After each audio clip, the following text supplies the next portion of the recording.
Hola estudiantes, sean todos muy bienvenidos. De verdad es un honor tener a cada uno de ustedes acá en nuestra inmersión. Antes de que arranquemos con el contenido, me gustaría que confirmen si la transmisión está bien, si me están escuchando bien. Les pido que escriban ahí en los comentarios, así mi equipo puede ver si está todo realmente en orden. Una vez más, sean muy, pero muy bienvenidos a esta inmersión en necropsia forense.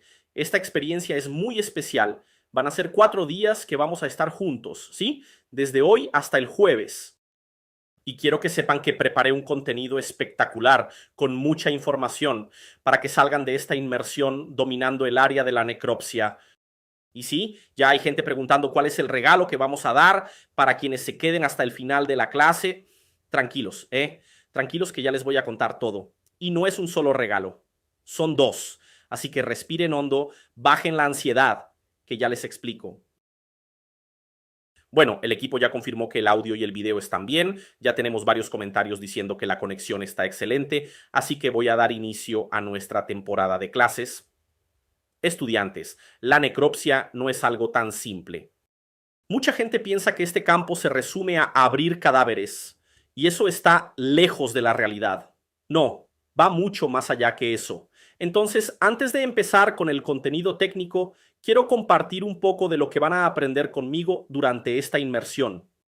Y sé que muchos de ustedes ya vieron la grilla curricular por el grupo de WhatsApp, pero igual quiero repasar algunos temas acá, porque sé que algunos trabajan, otros estudian, y no siempre pueden seguir todos los mensajes al momento. Bueno, en la clase de hoy, que es la primera, vamos a entender qué es una necropsia, dónde se realiza, cómo se diferencia de otros exámenes post-mortem y por qué es tan fundamental para la medicina legal y la justicia. Vamos a conocer los tipos de necropsia, en qué contextos se solicitan, quiénes pueden realizarlas y sobre todo los criterios que determinan cuándo es obligatoria por ley. También vamos a hablar de temas como bioseguridad, cuidados con los EPP y las etapas generales del proceso. Es la clase perfecta para sentar las bases y romper varios mitos sobre el universo de la necropsia forense. Y mañana, que es la segunda clase, nos vamos a enfocar en los instrumentales que se usan en una necropsia: bisturíes, sierras, pinzas, ruginas, costótomos, cucharas, calibradores, balanzas y una serie de herramientas especializadas, algunas de ellas incluso adaptadas de otras áreas como la construcción. Sí, gente, ya sé que suena raro, pero muchos de los instrumentos usados en necropsia son cosas que vienen de la construcción y lo van a ver conmigo con todos los detalles. Y por supuesto, además de eso, les voy a mostrar cómo se estructura una necropsia. Vamos a hablar de las 4 fases principales: las incisiones, la craniotomía, la inspección de las cavidades y la reconstitución del cuerpo. Cada herramienta va a ser explicada dentro de esas fases, mostrando su uso real, sus ventajas y los cuidados que hay que tener. Es el momento en que la práctica empieza a revelarse. Pero las cosas se van a poner realmente interesantes en la tercera clase, que va a ser el miércoles. Esa clase tienen que venir preparados para la inmersión, porque el miércoles les voy a mostrar una necropsia completa, paso a paso, desde la primera incisión hasta la extracción de los órganos. Y por supuesto, voy a explicar el porqué de cada movimiento que se hace. Va a ser una clase riquísima en información y aprendizaje, porque además de ese contenido práctico, también les voy a presentar 2 estudios de casos diferentes mostrando cómo se aplica la técnica en la práctica y cómo los detalles anatómicos revelan la causa de muerte. Esa clase va más allá de lo técnico, es una inmersión realista en el día a día del mortuorio. Y por último, en la cuarta clase, que va a ser el jueves, nos vamos a meter de lleno en la tanatología. Vamos a estudiar los diferentes tipos de muerte: natural, violenta, súbita, los signos cadavéricos clásicos: rigidez, livideces, putrefacción, autólisis, maceración, momificación y la estimación del tiempo de muerte a través de la cronotanatognosis. Todo eso aplicado a la realidad de la necropsia, mostrando cómo el cadáver habla a través de sus señales. Es el cierre perfecto, técnico, científico e impactante. Y yo sé que esos son los ingredientes que ustedes buscan en un curso de calidad. ¿Alguien acá esperaba que esta inmersión de clases fuera a abarcar todo esto? Sé que muchos de ustedes llegaron a la inmersión sin mucha expectativa, pero yo les prometí que iba a ser algo único y de altísima calidad. Y yo soy una persona de palabra. Pueden contar conmigo. Cada segundo de estos días que vamos a compartir juntos va a ser épico. Ya vi que hay gente comentando muchas cosas, que si el curso tiene certificado, que cuál es la institución responsable, son ansiosos, ¿eh? Y claro, no da para empezar con el contenido técnico sin hablarles antes de todo eso. Bueno, gente, solo para tener una idea, alguien acá ya me conoce, ya tuvo contacto conmigo, ya participó en algún curso mío. Escriban ahí en el chat, ya estudié con vos, profe, y si todavía no me conoces, escribí también. Bien, estudiantes, esta inmersión es propiedad de la Universidad Politécnica Latinoamericana, que se llama Unicorp. Sí, ya sé, es un nombre larguísimo, pero es importante que lo sepan. Unicorp es una universidad ubicada en Brasil, en el estado de Sao Paulo. Fue fundada en el año 2016 y hoy es la única empresa que consiguió aprobación para llevar sus cursos a más de 36 países, incluyendo toda América Latina, excepto Cuba y Venezuela. Lamentablemente, en esos dos países no podemos operar por temas de políticas públicas que son bastante complicadas, pero en todo el resto de América Latina estamos plenamente habilitados. Chiques, sé que esto puede parecer algo común, pero no lo es. Las empresas del área educativa, cuando crecen mucho, generalmente empiezan a pensar solo en ganancias y no quieren tener mucho trabajo, no quieren operar en países con más vulnerabilidad social, pero nuestra empresa hizo todo lo contrario. Durante la pandemia nos vimos obligados a cerrar las puertas y empezar a trabajar en formato online. Y desde entonces no paramos más. Pero con una diferencia clave, nos dimos cuenta de que había muchos países donde las personas querían estudiar, pero no podían pagar un curso. Entonces creamos este proyecto, que nació justamente durante la pandemia. Ofrecemos cursos online totalmente gratuitos para un montón de países. Y ojo, lamentablemente no recibimos ningún tipo de ayuda del gobierno, ni subsidios, ni nada por el estilo. Por eso cobramos una pequeña tasa para emitir la certificación del curso. Es la única forma de mantener nuestra operación, seguir ofreciendo calidad y llevar educación a lugares donde nunca antes hubo acceso, personas que hoy pueden estudiar simplemente teniendo un celular y conexión a Internet. Así que sí, quiero que lo sepan, el curso es totalmente gratuito, pero si querés y sentís que tiene sentido para vos, vas a poder emitir el certificado al final de nuestra inmersión.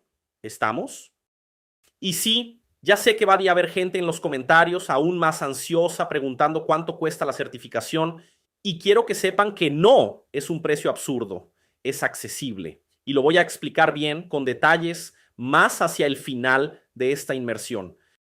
La certificación tiene reconocimiento internacional, estamos acreditados por el Ministerio de Educación, pero lo que quiero ahora es que el enfoque esté 100% en el contenido que preparé para ustedes, porque al final del día eso es lo más valioso que les traje hoy.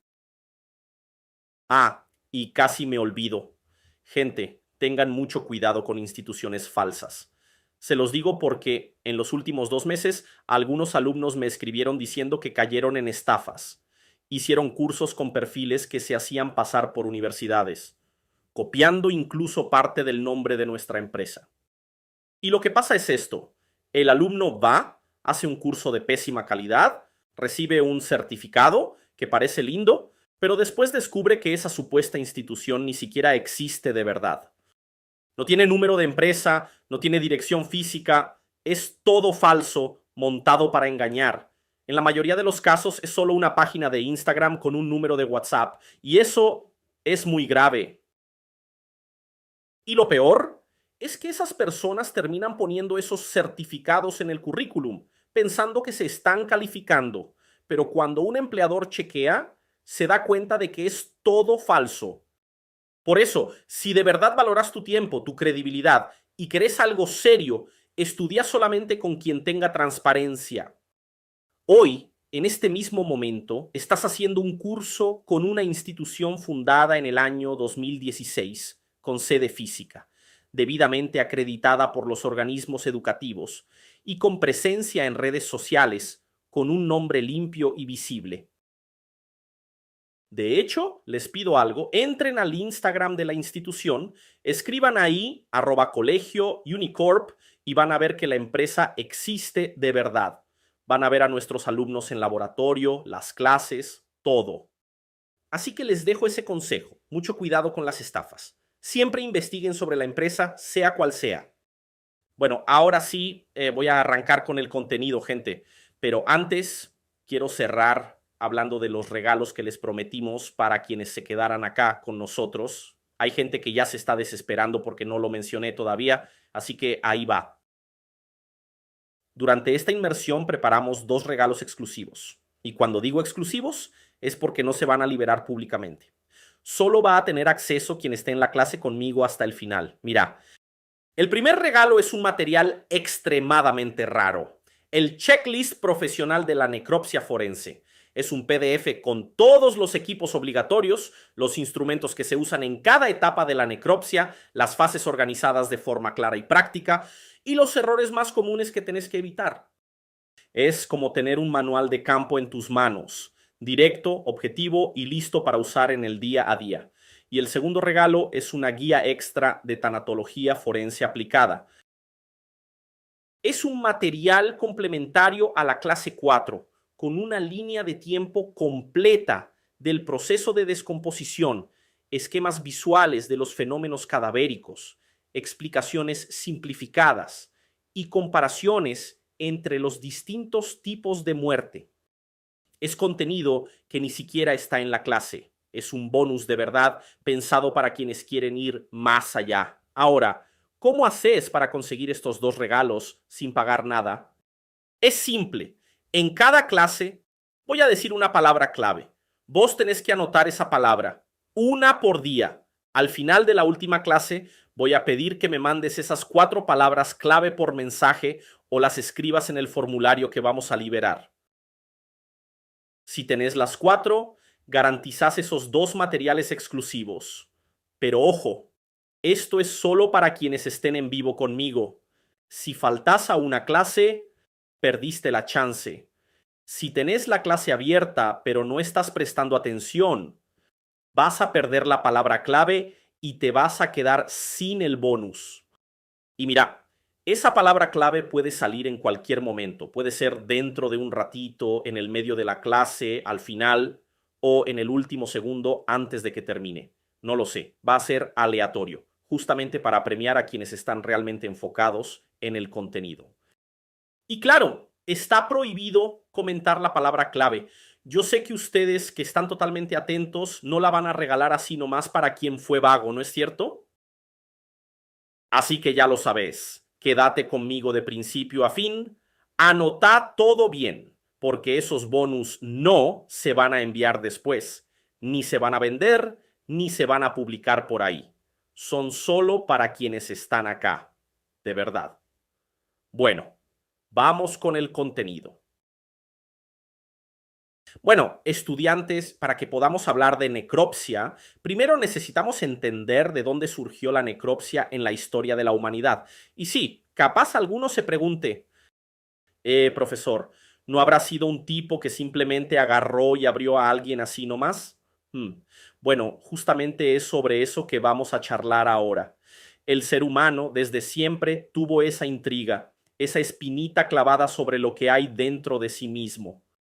Entonces, la historia del ser humano con la necropsia empieza hace unos 4000 años antes de Cristo. En ese momento el ser humano comenzó a tener sus primeras lecciones anatómicas, pero no con personas, sino con animales muertos. Así que, para poder entender el inicio de estos estudios anatómicos, primero hay que responder, ¿qué es un estudio anatómico? Es el estudio de la anatomía. ¿Y qué es la anatomía? Es el cuerpo, básicamente. Así que vamos a retroceder en el tiempo, bien atrás, a las civilizaciones más antiguas. La anatomía, tal como la conocemos hoy, tiene sus raíces en la observación y en la disección de animales muertos. ¿Está claro? Profe, ¿qué es disección? Ya vas a ver eso ahora, no te preocupes. En esa época la gente no tenía acceso a la tecnología médica como la que tenemos hoy. Nada de aparatos modernos, ni resonancias, ni tomografías. Entonces, muchas de las primeras lecciones sobre el cuerpo vinieron justamente de observar animales que morían de forma natural o eran cazados. Agricultores, cazadores y otros grupos empezaron a mirar con atención, empezaron a observar la estructura interna de esos animales. Y ahí empezaron a notar similitudes y también diferencias en los órganos, en los sistemas. Y cuando hablamos de eso, estamos entrando en lo que llamamos anatomía comparada. Este tipo de observaciones llevó al desarrollo de esa área, que se encarga justamente de estudiar las semejanzas y diferencias en la estructura de distintas especies. Y eso fue un avance enorme. ¿Por qué? Porque permitió a los estudiosos de aquella época hacer inferencias sobre el cuerpo humano. Además de eso, claro, les daba información vital sobre la función de los órganos, sobre el funcionamiento de los tejidos. Y todo eso fue fundamental para la base de lo que hoy conocemos como biología. No solo biología humana, ojo, sino biología de los animales en general. Y aunque hoy, desde nuestra mirada moderna, nos parezca algo rústico, incluso hasta medio grotesco, la verdad es que era necesario. Fue ese proceso el que sentó las bases de los estudios anatómicos actuales. Entonces, esa capacidad de entender la forma y la función de los órganos en diferentes especies fue justamente lo que permitió avanzar, tanto en la medicina como en la ciencia. Y eso, más adelante, dio lugar a tratamientos mucho más eficaces e incluso a la prevención de enfermedades. Por eso, cuando miramos esos 4000 años antes de Cristo, entendemos que todo eso formó parte de una larga jornada que nos trajo hasta la anatomía moderna que conocemos hoy. Y si seguimos en ese contexto histórico, después aparece el pueblo hebreo, los antiguos hebreos, y ahí la cosa se pone interesante. Ellos tenían reglas muy estrictas sobre la alimentación y también sobre la higiene. Y ustedes ya van a ver por qué eso tiene todo que ver con la anatomía y en especial con la necropsia. Ellos, por ejemplo, tenían normas que prohibían comer animales que murieran por causas naturales. Había una regulación religiosa detrás de eso, pero también, sin querer, era una forma de precaución sanitaria. Esa prohibición ayudaba a prevenir el consumo de carne potencialmente enferma o contaminada. Era una forma de proteger a la comunidad. ¿Me siguen? Y hoy podríamos decir que esa práctica fue una de las primeras formas de reglamentación de salud pública. Una locura si lo pensás, pero real. Y refleja claramente, aunque de forma muy primitiva, que ya existía un entendimiento básico, pero significativo, de que hay una relación entre salud, higiene y enfermedad. Y bueno, después de todo eso, pasamos directamente al Antiguo Egipto.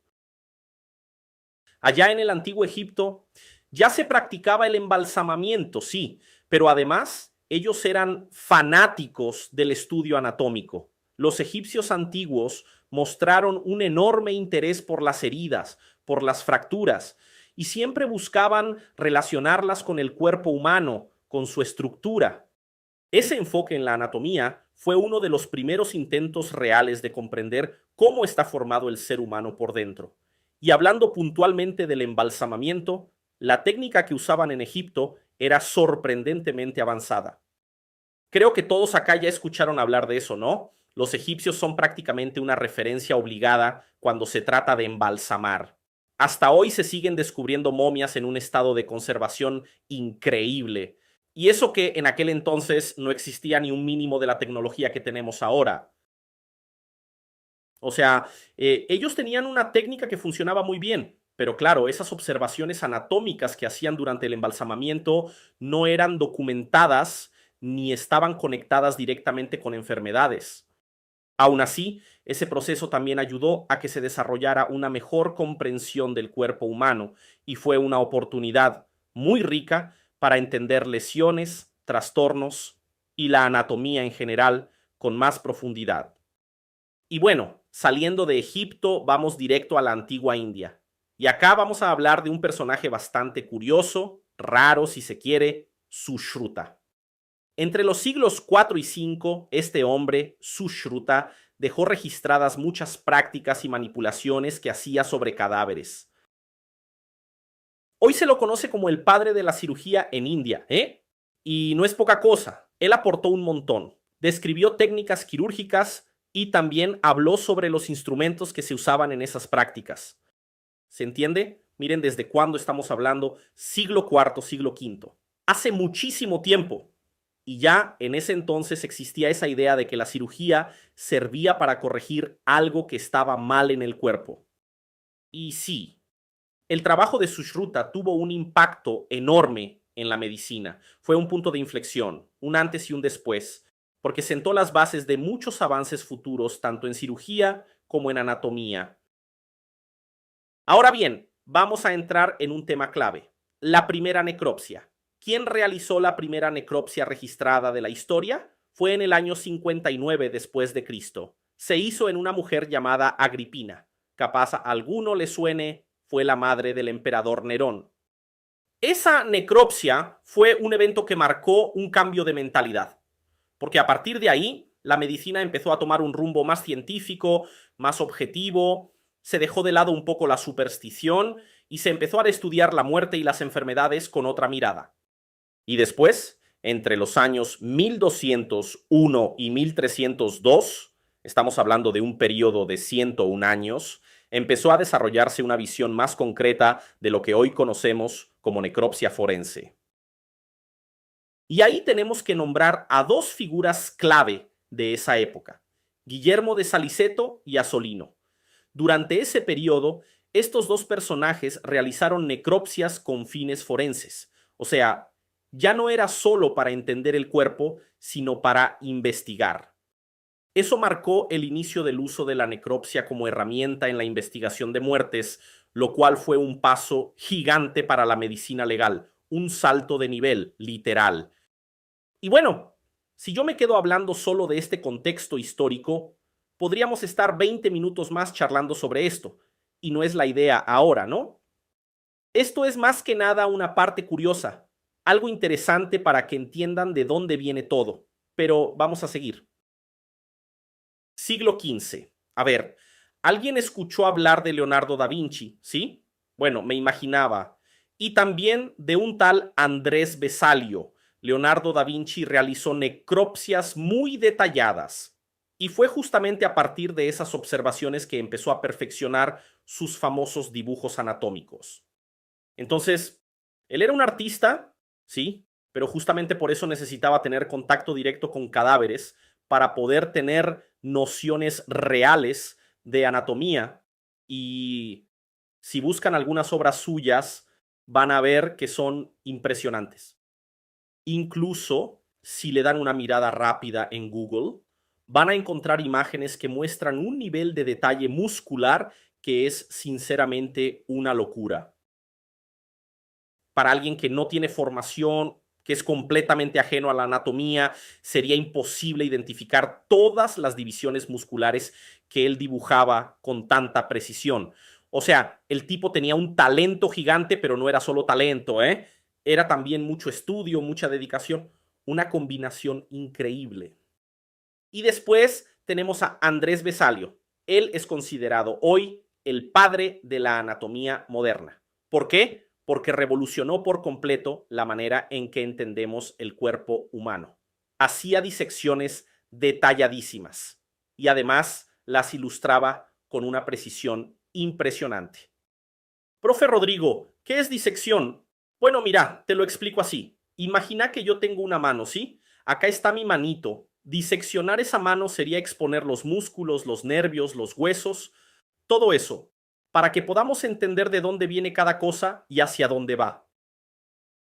Y si buscas en Google disección, vas a ver imágenes donde aparece exactamente eso, partes del cuerpo abiertas para mostrar lo que hay adentro. Capaz veas un torso, una pierna o una región específica del cuerpo que está disecada. La idea es que podamos observar más en profundidad, con más claridad.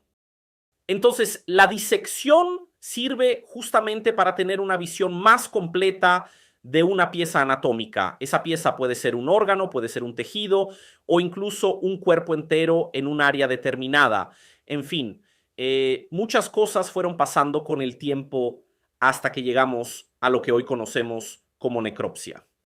¿Y cuál es el concepto de necropsia? Vamos a hablar de eso. La necropsia, que muchas veces también se llama autopsia, aunque hay una diferencia que ya te voy a explicar, es un procedimiento médico que consiste en inspeccionar un cuerpo con todo detalle después de la muerte. Es decir, se realiza una investigación directa sobre el cuerpo. ¿Para qué sirve eso? Sirve para que podamos entender cómo funcionan ciertas enfermedades. Es clave para la investigación forense y también para el avance de la medicina, sobre todo cuando aparece una enfermedad nueva. Ejemplo, el COVID. ¿Cómo estudiamos el efecto de un virus? ¿Cómo sabemos lo que provoca en el cuerpo? Bueno, solo hay una forma: abriendo el cuerpo y observando los daños que dejó. Así que en esta clase vamos a explorar un poco más sobre los diferentes aspectos que envuelven la necropsia y también vamos a hablar de la terminología que se usa. Primero lo primero, necro significa muerte y pesia viene de opsis, que significa ver. Entonces el término necropsia proviene de dos palabras griegas: necros, muerte, y opsis, vista, y se refiere a la observación directa de un cuerpo muerto, porque claro, si fuera un cuerpo vivo no sería necro, ¿verdad? Entonces, lo que llamamos examen necroscópico es una investigación sistemática que se hace sobre un cuerpo sin vida. Consiste en una evaluación externa, o sea, lo que se puede ver a simple vista, y también en una evaluación interna, donde se abre el cuerpo para determinar cuál fue la causa de la muerte o para detectar alguna enfermedad o lesión que haya quedado registrada ahí.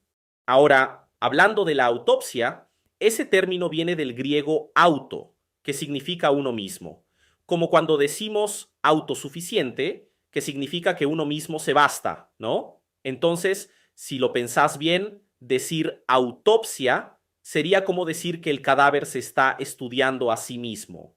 Y claramente eso no es posible. Por eso, aunque el término autopsia no está del todo mal, en realidad no es el más preciso.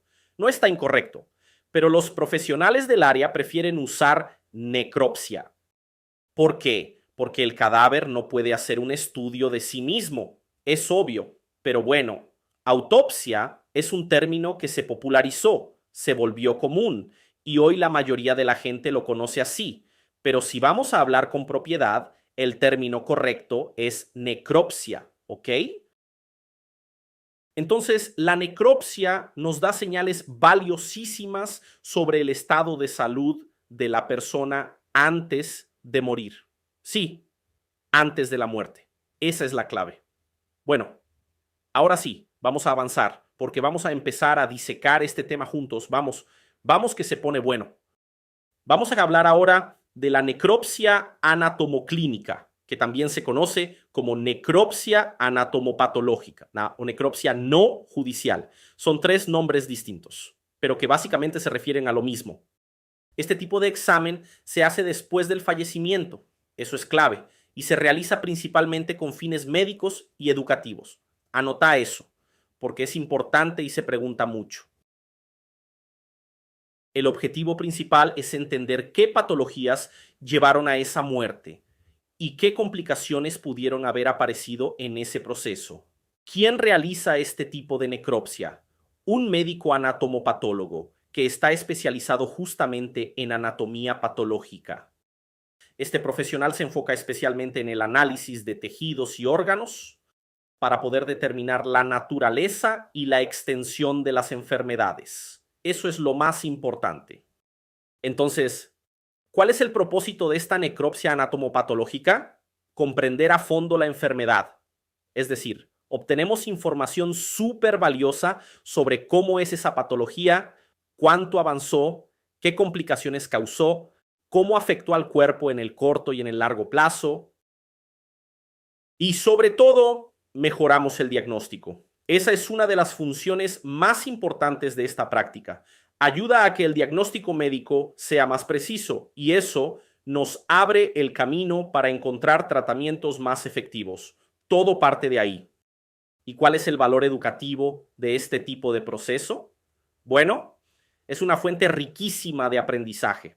Es como una escuela práctica de patologías. Sirve muchísimo en la formación de futuros médicos. Brinda conocimiento real, detallado, sobre las enfermedades, sobre cómo se ven por dentro. ¿Quedó claro? Ahora sí, pasamos al otro tipo de necropsia. Acá ya vamos marcando una diferencia clave. Este otro tipo es la necropsia forense, también llamada médico legal o judicial. La necropsia forense se realiza con fines legales y tenés que grabarte esto porque puede aparecer en exámenes o concursos, ¿eh? Es importantísimo. A diferencia de la necropsia anatomoclínica, la necropsia forense tiene como objetivo principal determinar la causa de la muerte en situaciones que involucran posibles delitos, negligencias u otros hechos que necesitan ser investigados.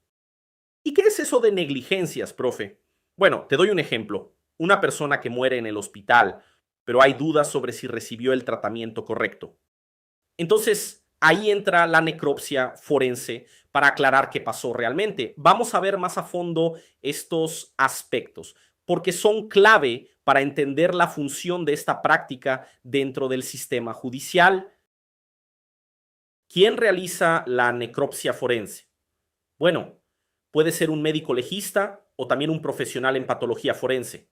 Y claro, también existen otras figuras como el auxiliar de necropsia y el técnico en necropsia, que en la práctica son prácticamente el mismo perfil, cambia apenas el nombre, el título. El auxiliar y el técnico están ahí para asistir al médico legista durante todo el procedimiento. Ahora, en la vida real, sabemos que en la práctica la cosa no siempre es tan exacta como en la teoría. A veces el médico legista termina solo firmando el informe y el trabajo más operativo queda a cargo del técnico o del auxiliar. Pero ojo, no podemos generalizar, ¿sí? Yo no estoy dentro de todos los IMLs de Argentina ni de Brasil, así que no podemos meter todo en la misma bolsa. Lo cierto es que hoy existen profesionales excepcionales en el campo forense, gente realmente comprometida con conocimiento técnico y experiencia. Entonces, para resumir, ¿quién realiza este tipo de necropsia? ¿Un médico legista o un patólogo forense? ¿Y en qué circunstancias se hace? ¿Por qué motivo? Generalmente se realiza en casos de muerte sospechosa, muerte violenta, muerte accidental o cualquier muerte que no tenga una causa natural. O sea, el fallecimiento no fue algo natural. ¿Y cuál es el objetivo de la necropsia forense? Determinar la causa de la muerte, investigar cómo y por qué ocurrió ese deceso. También cumple la función de recolectar evidencias y esas evidencias justamente son las que después se usan en procesos judiciales. Cuando escuches forense, tenés que asociarlo automáticamente con foro. ¿Y foro? ¿Qué te suena? A proceso, a juicio, el procedimiento judicial. Entonces, si hay una muerte violenta, lo más probable es que haya un proceso judicial detrás. Alguien va a tener que ser responsabilizado. Alguien va a tener que enfrentar consecuencias. ¿Voy muy rápido? ¿Todo bien hasta acá? Perfecto. Sigamos entonces. Estudiantes, esas evidencias recolectadas también sirven para la investigación criminal. Son datos valiosísimos. Ayudan tanto a la policía como a los fiscales a avanzar en la investigación y a entender lo que realmente pasó. Y sí, tienen un rol fundamental dentro de la justicia. ¿Por qué? Porque todo esto apunta a una sola cosa, a la búsqueda de la verdad. Eso es lo esencial en todo caso criminal. Acá hablamos de jueces, de jurados, de personas que tienen que tomar decisiones muy serias. ¿Y en qué se basan esas decisiones? En las evidencias. Siempre, cuando una persona es citada a un tribunal, se va a enfrentar a un proceso y en ese proceso se van a presentar pruebas, pruebas que pueden servir tanto para condenar como para absolver. ¿Y qué significa absolver? Significa declarar inocente a alguien, ¿sí? Entonces todo tiene que estar documentado. No se puede inventar ni tirar una hipótesis al aire. No sirve decir, y bueno, me parece que él estaba ahí por casualidad, justo pasaba por la zona. No ver eso no funciona así. Tiene que estar todo respaldado con documentación. Y sí, lamentablemente, en estos casos, todos son considerados culpables hasta que se demuestre lo contrario. Así funciona el sistema. ¿Y cuál es la indicación, el motivo para realizar una necropsia forense? Bueno, como ya dije, es cuando hay una muerte sin explicación clara. A veces pasa incluso durante una internación, una persona que estaba hospitalizada y de repente muere, sin que se entienda exactamente por qué. Ahí es donde entra la necropsia, para investigar si hubo errores médicos, reacciones adversas a medicamentos, tratamientos equivocados o incluso condiciones médicas que nunca fueron diagnosticadas. Vos estás internado, tranquilo, y de repente viene un médico, bueno, en realidad no un médico, sino una enfermera, y te aplica mal un medicamento. Lamentablemente estas cosas pasan. Hay escándalos terribles que ocurren en el ámbito hospitalario. Casos como el de una persona que va a operarse una pierna y le terminan operando la otra. Una locura total. Y uno se queda pensando, ¿cómo puede pasar algo así? Eso es un error médico gravísimo. Y sí, tiene que haber una sanción. Alguien cometió un error en la ficha, en el formulario, alguien llenó mal los datos y tiene que ser responsabilizado. No se puede dejar pasar.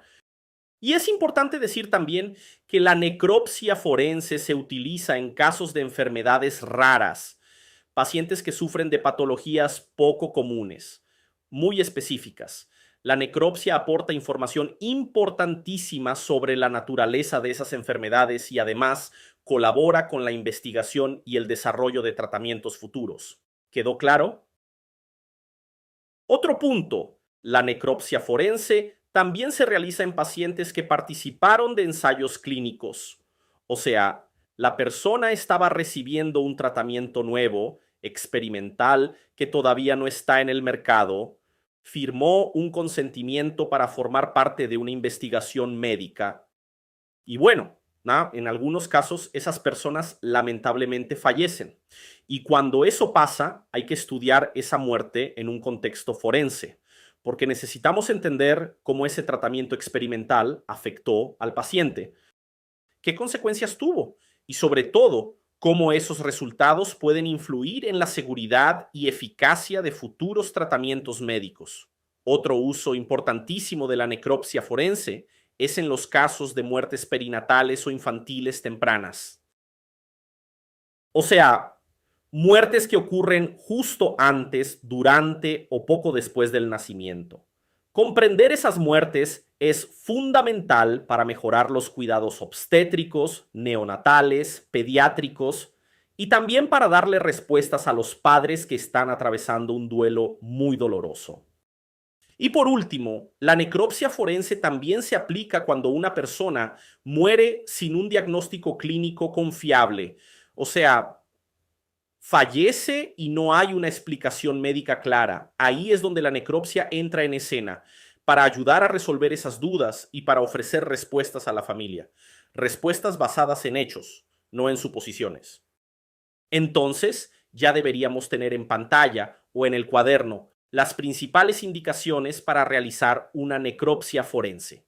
Vamos a repasar: muerte violenta, muerte de causa sospechosa, muerte natural, pero con antecedentes patológicos, y también muertes que presentan evidencias clínicas dudosas. Pero ojo, atención con esto. Para que una muerte sea considerada dentro del proceso de necropsia forense, tiene que ser por causa violenta o sospechosa. Las muertes naturales con antecedentes y las que tienen evidencias clínicas van por otro camino. Esas no entran en la forense. Después voy a hablar de eso. Es otro campo que se llama SBO, pero lo explico más adelante, si no se nos mezcla todo y terminamos hechos un lío. ¿Todo bien hasta acá? ¿Todo claro?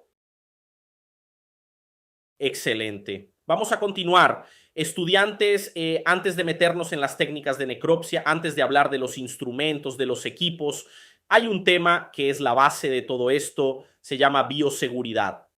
¿Qué es la bioseguridad? Es un conjunto de medidas y procedimientos técnicos que buscan prevenir o, por lo menos, reducir al mínimo los riesgos inherentes a actividades que puedan comprometer la salud de las personas. Pero no solo de las personas, también de los animales, del medio ambiente e incluso de la calidad del trabajo que se realiza. En el contexto de la necropsia, la bioseguridad incluye prácticas seguras para manipular, almacenar y desechar fluidos humanos o animales.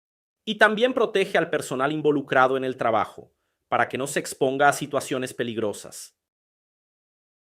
Porque sí, estudiantes, cuando hablamos de cadáveres, hablamos de un alto nivel de riesgo de contaminación. Vos, al manipular un cuerpo, estás expuesto a un montón de agentes. Y por eso es clave hablar de bioseguridad en este punto. La bioseguridad protege a los profesionales, a todo el equipo que trabaja en los exámenes post-mortem, porque están en contacto con riesgos biológicos, químicos y también físicos. La idea es mantener la integridad del análisis siempre. Por ejemplo, si hay una contaminación durante la necropsia, eso puede comprometer totalmente los resultados. Los procedimientos de bioseguridad están justamente para evitar eso. Garantizan que la recolección de muestras, las que van a ser analizadas después, sea precisa, sea confiable. Y eso es fundamental.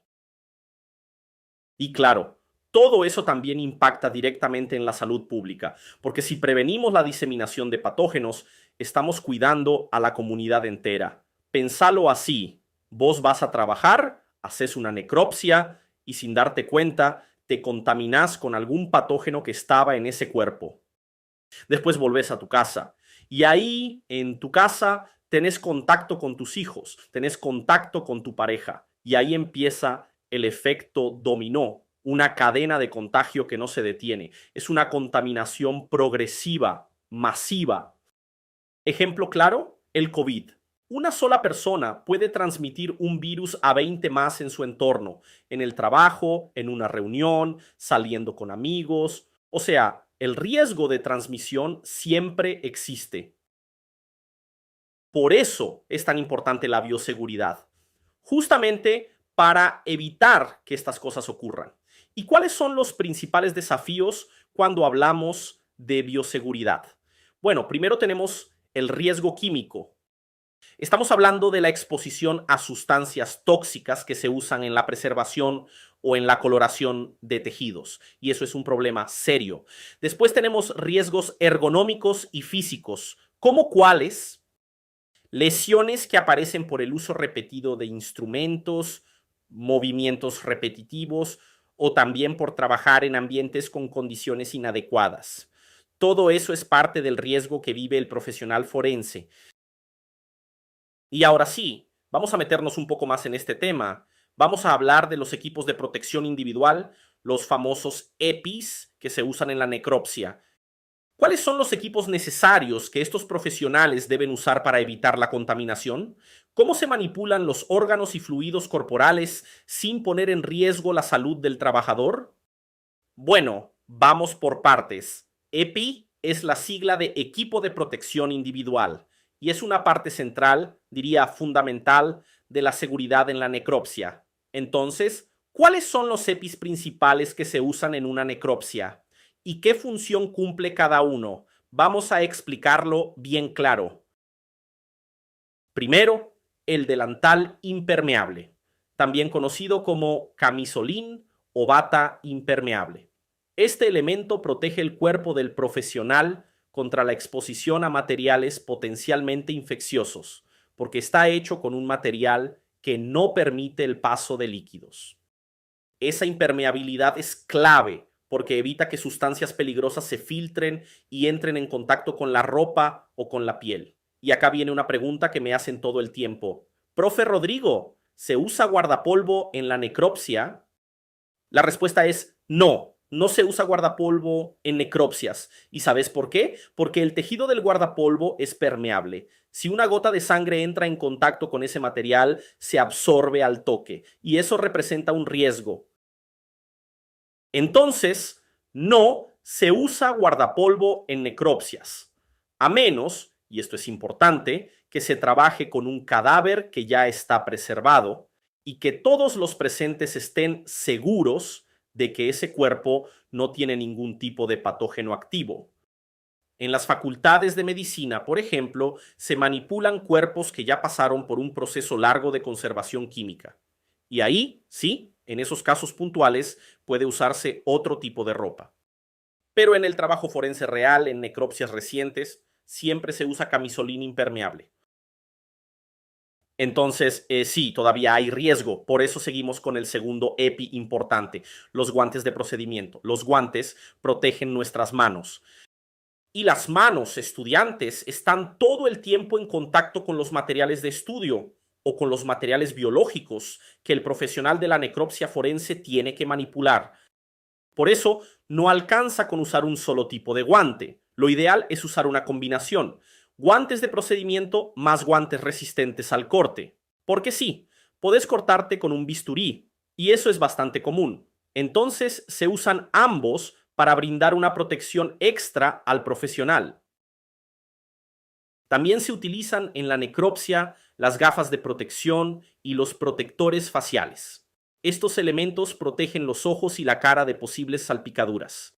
Ayudan a reducir el riesgo de exposición ocular a agentes infecciosos. Y sí, si algo te entra en el ojo, es prácticamente lo mismo que si te lo tragaras. El ingreso de un patógeno por la mucosa ocular es tan peligroso como si fuera por vía oral. Por eso es tan importante el uso del protector facial. No es un detalle menor. Tenemos también las máscaras faciales o respiradores, como se les llama en algunas provincias, y la recomendada en este caso es la N95. Ustedes ya saben que existen distintos tipos de barbijos, pero la N95 tiene una capacidad de filtración del aire que es muy superior. Esa filtración es fundamental para evitar inhalar gases o partículas que puedan ser potencialmente peligrosas durante una necropsia. Otro elemento clave son las botas de caña alta, impermeables. Sí, las botas protegen nuestros pies y también parte de las piernas, porque al tener caña larga, cubren zonas que están en contacto directo con las sustancias que pueden estar en el piso de la sala. Y hablando de protección, también se utilizan protectores auditivos. ¿Y eso para qué? Bueno, se usan cuando es necesario trabajar con equipos ruidosos. Ayudan a proteger la audición del profesional. Profe Rodrigo, para un poco.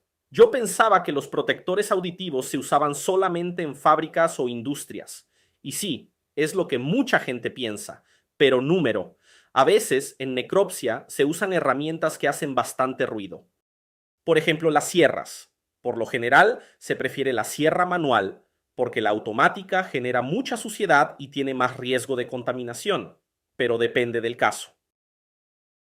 Y si hablamos de herramientas, les cuento algo que tal vez no sabían. En medicina, sobre todo en ortopedia, se usa taladro. Sí, escucharon bien. En las cirugías ortopédicas se usan taladros, como los de construcción. Busquen imágenes. Cuando hay que reemplazar una rodilla por una prótesis, por ejemplo, en casos de condromalacia patelar, el procedimiento requiere herramientas pesadas, literalmente perforan el hueso y usan elementos que te dejan con la boca abierta, golpes, martillazos, tec-tec, una cosa tremenda. Entonces, sí, hay herramientas que se usan en construcción que también se utilizan en necropsia, pero eso lo vamos a ver con más detalle un poco más adelante. Y seguimos. También se usa gorro. Las famosas toucas o cofias. El gorro cumple una función básica pero importante. Evita que el cabello entre en contacto con las sustancias del entorno. Además, ayuda a retener partículas que podrían quedar flotando en el aire. Y esto no es solo para mujeres, ¿eh? También aplica a hombres con el cabello largo. Cualquier profesional que tenga el pelo suelto o largo debe usar cofia para evitar contaminación cruzada. Entonces, claro, imagínate que pasas caminando por algún fluido sin darte cuenta y después eso te queda ahí pegado, contaminando todo. No da. Por eso es fundamental usar cofia, ¿sí? Siempre. Bien, estudiantes, ahora vamos a hablar sobre la selección, el uso, el mantenimiento y el descarte de estos equipos de protección individual. Porque no alcanza con tenerlos, hay que saber usarlos bien. Algunos EPIs se pueden reutilizar, otros no. Y eso hay que tenerlo claro. Entonces, es crucial elegir el EPI adecuado según los riesgos potenciales que implica cada necropsia, porque no es todo igual. Eso puede variar según la causa de muerte o las enfermedades que se sospecha que tenía ese cuerpo. Porque, a ver, cuando un cadáver llega al laboratorio, generalmente se tiene una idea aproximada de su origen. Uno puede imaginar, por ejemplo, que fue una muerte violenta y pensar, bueno, me parece que no tiene ningún patógeno, pero no se puede estar 100% seguro. Ahora, si era una persona que venía de una internación hospitalaria, ahí el riesgo cambia. Y todo eso exige otro nivel de cuidado. También hay que hablar del entrenamiento. Sí, el personal necesita una capacitación adecuada para poder usar los EPIs correctamente. Tenés que saber cómo ponértelos y también cómo sacártelos sin generar contaminación cruzada. Por ejemplo, ¿cómo se sacan los guantes? Muchos hacen mal. Se sacan un guante y después se lo quitan con la otra mano tocando por fuera. No, no es así. Hay una técnica específica para eso. Primero, sacas un lado y después, con cuidado, el otro, sin volver a tocar el exterior del guante contaminado. Hay videos buenísimos sobre esto. Si quieren, búsquenlos en YouTube. La gente de enfermería lo maneja muy bien, justamente para evitar infecciones cruzadas. Otro punto es la mantención de los EPIs. Sí, porque si no se hace un mantenimiento regular, esos equipos pierden su eficacia. Y también tenés que saber dónde descartarlos, porque no se puede tirar un guante usado en cualquier lado. Si vos trabajás en un laboratorio, no podés agarrar los guantes usados y tirarlos en el tacho común, y mucho menos llevártelos a tu casa para tirarlos ahí. Eso genera un problemón. Estamos hablando de residuos biológicos. No pueden ser descartados en un contenedor común. Tenés que usar los recipientes adecuados para su tratamiento posterior. Es una cuestión de salud pública. ¿Todo claro hasta acá? Perfecto. Ahora vamos a meternos en otro tema fundamental, el control de infecciones y la desinfección durante la necropsia. Este proceso requiere mucha atención y cuidados específicos. Lo primero que tenemos que ver es la limpieza y desinfección de superficies e instrumentos. Si vos trabajás en un laboratorio, tenés que elegir el desinfectante correcto para cada situación. Y no se trata solo de usar alcohol o lavandina hipoclorito.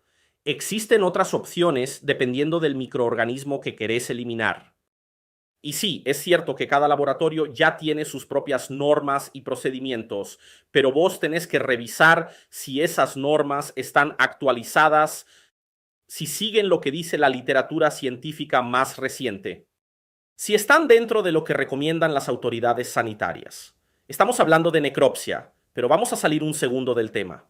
Hay empresas que trabajan con laboratorios y no le dan al personal los equipos necesarios para cuidar su salud. Y eso puede terminar en juicio, literalmente. Si una empresa no te da el EPI correcto, o si te da una sustancia para desinfectar la mesa donde apoyas el cuerpo y esa sustancia no es compatible con un buen proceso de asepsia, ahí hay un problema grave. Y además, recordá esto, antes de desinfectar cualquier superficie, primero hay que limpiarla, sí. limpieza regular con detergentes adecuados. Recién después de limpiar, se desinfecta. Entonces, salpicaduras, el piso y otros lugares que puedan haber estado expuestos a material biológico, todo eso necesita ser tratado con cuidado. Obviamente, cuando hablamos de una morgue o de un IML, probablemente haya una persona encargada exclusivamente de hacer la limpieza, de desinfectar el ambiente de trabajo. Pero ojo, no te relajes con eso, porque a veces puedes estar poniendo tu vida en riesgo y ni siquiera te das cuenta. Ahora vamos con otra parte importantísima, la desinfección de los instrumentales que se usan en una necropsia. Sí, los instrumentos también deben ser desinfectados después de cada uso, siempre, sin excepción. ¿Y cómo se hace eso? Bueno, uno de los métodos más comunes es la autoclave. Capaz muchos de ustedes no conocen todavía qué es un autoclave. Es un aparato que sirve justamente para esterilizar los instrumentos. Usa vapor a alta temperatura y presión para destruir todos los patógenos, pero no alcanza con usar el aparato. Hay que seguir las directrices específicas.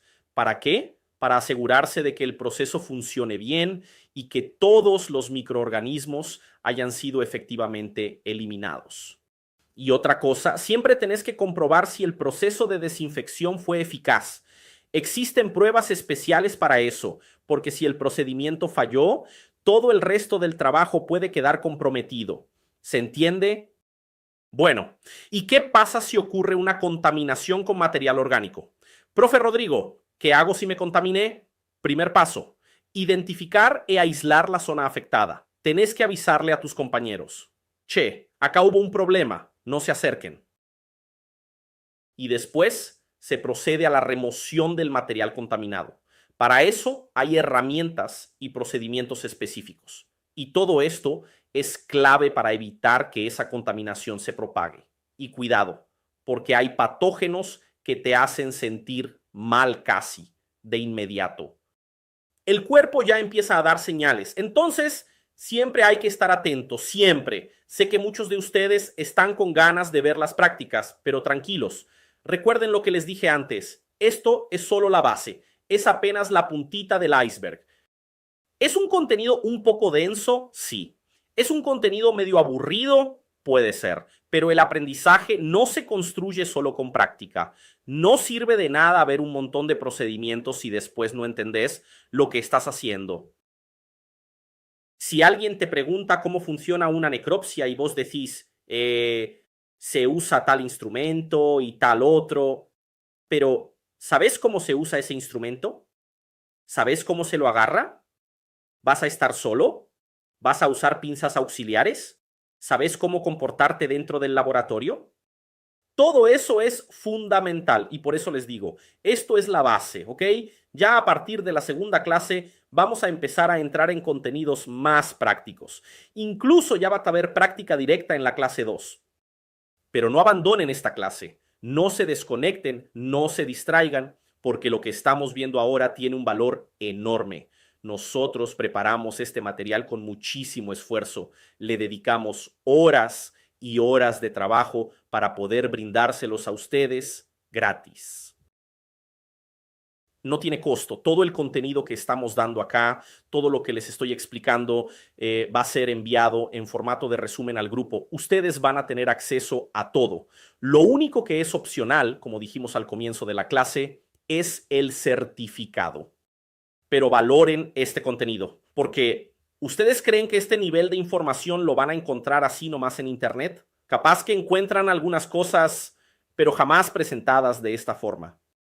¿Y qué es lo más valioso de todo esto? Que la información está organizada, está pensada como un curso real. No es un video suelto, no es una publicación cualquiera. Por eso es tan importante que lo absorban, ¿sí? Bien, seguimos con el tema de los desinfectantes específicos. Acá lo que buscamos es la prevención de futuras exposiciones. Entonces, lo que tenés que hacer es evaluar qué fue lo que provocó esa contaminación anterior. Una vez que identificas la causa, vas a poder implementar medidas para evitar que vuelva a ocurrir. Y muchas veces, fíjate esto, esas medidas ya existen, pero el profesional que está ahí haciendo el procedimiento, termina siendo negligente. Sí, pasa mucho. Uno se empieza a relajar, empieza a subestimar algunos riesgos y ahí es donde se complica. Esperen un segundo que voy a conectar el proyector a la batería porque ya me está avisando que queda poca carga y no queremos que esta clase se corte de golpe, ¿no? Ahí va. Listo. Ahora sí, volvemos al contenido. ¿Todo bien por ahí? ¿Estamos? Bien. Sigamos. Entonces, como les decía, a veces es el profesional el que se vuelve negligente. Por eso hay que estar atentos. Y uno de los puntos clave es el manejo de residuos biológicos. ¿Qué significa el manejo de residuos biológicos? Bueno, significa que tenés que hacer una recolección y un almacenamiento seguro de esos residuos. El almacenamiento tiene que ser adecuado. ¿Por qué? Porque así evitas riesgos tanto para tu salud, que sos quien está al frente del procedimiento, como para la salud de tus compañeros y también del medio ambiente. Después, otro paso fundamental es la clasificación de los residuos. Eso permite aplicar el tratamiento correcto para cada tipo, porque no todo residuo se trata igual. Y ahí viene el momento del tratamiento y el descarte apropiado. Eso se hace siguiendo siempre las reglamentaciones locales. No es a criterio personal. Cada jurisdicción tiene sus normas y hay que respetarlas. Y no olvidemos la parte de la documentación. Sí, siempre tenés que mantener los registros. Todo tiene que estar bien documentado, con el mayor detalle posible. Esto no solo cumple con la normativa, sino que también garantiza la trazabilidad del material. Todo eso forma parte del gran paraguas que es la bioseguridad. ¿Estamos? Ahora, estudiantes, escuchen esto con atención. Durante una necropsia, la manipulación del cadáver puede exponerlos a muchas enfermedades infecciosas. Así que ahora les voy a presentar los principales grupos de enfermedades que efectivamente pueden estar presentes en un cuerpo. Vamos con el primer grupo, enfermedades virales. Ejemplo, el VIH o SIDA. El virus de la inmunodeficiencia humana, el famoso VIH, puede estar presente en la sangre y en otros fluidos corporales del cadáver. Otro ejemplo, hepatitis B y C. Estos virus también se transmiten por contacto con sangre infectada. Y no olvidemos otros virus respiratorios, SARS, MERS y COVID-19. Son virus que afectan principalmente al sistema respiratorio. Estos virus representan un riesgo especial si vas a manipular tejido pulmonar durante la necropsia. El contacto con los pulmones puede generar una exposición directa. Segundo grupo, enfermedades bacterianas. Una de las más conocidas es la tuberculosis. La bacteria que la causa se llama Mycobacterium tuberculosis. Ese es su nombre científico. Y esa bacteria puede liberarse en el ambiente cuando se manipulan los pulmones de un cadáver infectado. Otra enfermedad bacteriana, la sífilis. La sífilis es causada por una bacteria llamada Treponema pallidum y también puede estar presente en distintos tejidos del cuerpo. Y ojo, también tenemos el antrax, que sigue siendo una preocupación en ciertas regiones del mundo, especialmente si el cuerpo pertenece a una persona que estuvo expuesta a esa bacteria. Todo esto forma parte del segundo grupo de enfermedades. Y ahora vamos con el tercer grupo, enfermedades fúngicas. Sí, enfermedades por hongos que el cadáver puede transmitirte a vos. Entonces, antes incluso de poner tus manitos encima del cuerpo, ya tenés que estar protegido. Y eso implica usar ácido. Entonces, el uso sin fallas de los equipos de protección individual es algo fundamental. Vamos con el tercer grupo de enfermedades, las enfermedades fúngicas. ¿Y cuáles son esas enfermedades fúngicas? Bueno, una de ellas es la aspergilosis. La aspergilosis puede transmitirse también si el cadáver está contaminado, especialmente durante la manipulación de los pulmones. También tenemos la candidiasis. Si el individuo estaba inmunocomprometido, el hongo candida, de ahí el nombre candidiasis, puede encontrarse en varios órganos del cuerpo y eso representa un riesgo real para quien manipula el cadáver. Ahora pasamos al cuarto grupo, enfermedades parasitarias. Un ejemplo, la malaria. La malaria también puede contraerse a través del contacto con sangre contaminada. Otra, la leishmaniasis. Esta enfermedad es causada por protozoos del género Leishmania y puede transmitirse si no se manipulan correctamente los tejidos infectados. Y ahora, el quinto grupo, enfermedades priónicas. Entre ellas está la enfermedad de Creutzfeldt-Jakob, también conocida como ECJ. Es un nombre medio difícil, lo sé. Esta es una enfermedad neurodegenerativa que puede transmitirse a través del contacto con tejido cerebral infectado. Obviamente, estudiantes, estamos hablando de casos muy específicos, situaciones que por su rareza parecen hasta lejanas, pero es importante que sepan que existen y que representan un riesgo. Esto es para que ustedes tengan una noción clara de los distintos peligros que existen en términos de contaminación. ¿Y cómo evitarlos? Como siempre digo, uso riguroso del EPI.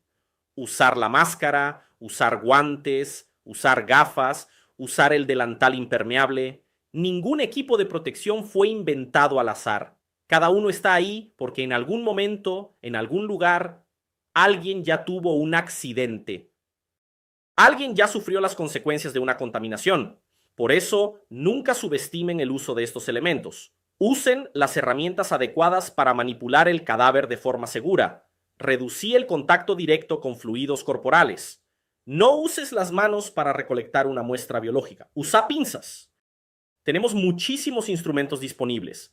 De hecho, si no lo sabías, los instrumentales usados en necropsia son, en su mayoría, los mismos que se usan en cirugía. El personal de enfermería que tiene especialización en instrumentación quirúrgica sabe mucho de esto. Otra cosa importante, la vacunación. Sí, tenés que tener tus vacunas al día. Por ejemplo, la hepatitis B tiene vacuna y además es clave que los procedimientos de desinfección se hagan de forma correcta. Tenés que asegurarte de que todas las superficies y todos los instrumentos estén limpios y correctamente desinfectados. Ahora pensá esto. Terminaste el procedimiento, agarrás un bisturí sucio, no lo desinfectás porque te da pereza y después te cortás con eso. Tu corazón se te va a ir a la garganta del susto. Solamente quien ya pasó por una situación así sabe lo desesperante que es. Pensás que te vas a morir, así de fuerte. Por eso digo, hacé lo básico bien, el arroz con huevo, como decimos. Hacé lo que hay que hacer y no vas a tener problemas. ¿Está bien? Bueno, estudiantes, esto que vimos hoy es el procedimiento básico. Es la base de todo lo que viene después en necropsia. A partir de ahora, vamos a avanzar en los contenidos y empezar a entrar en un contexto más práctico, porque como ven, esta área es compleja y el proceso de necropsia empieza mucho antes de que llegue el cadáver. Hay un trabajo previo que tiene que estar bien hecho, porque si eso no se cumple, todo lo que viene después se puede arruinar. Y eso vale tanto para el IML, el Instituto Médico Legal, donde se hace la necropsia, como para vos que estás aprendiendo a realizarla. Bueno, gente, el tiempo voló. Mira, ni me di cuenta, pero ya pasamos más de una hora de clase. Así que hemos llegado al final de este contenido introductorio sobre necropsia. Como les dije antes, mañana vamos a ver los instrumentales que se usan en la necropsia. Y ahí sí, vamos a entrar en el contexto práctico. Vamos a ver cosas concretas. Vamos a aprender cómo se divide la necropsia en sus 4 fases principales. Vamos a entender qué instrumentos se usan en la craniotomía. Y también vamos a hablar del bloque de apoyo en la necropsia. Mañana hay un poco de clase práctica, pero como les conté al comienzo, la práctica completa de una necropsia de principio a fin va a ser en la clase 3, que es pasado mañana, o sea, el miércoles. Pero la clase de mañana es igual de importante porque vamos a ver cómo funciona todo eso en un cuerpo real. Así que te quiero acá conmigo, ¿eh? Y claro, no me puedo olvidar de lo más esperado, la palabra clave.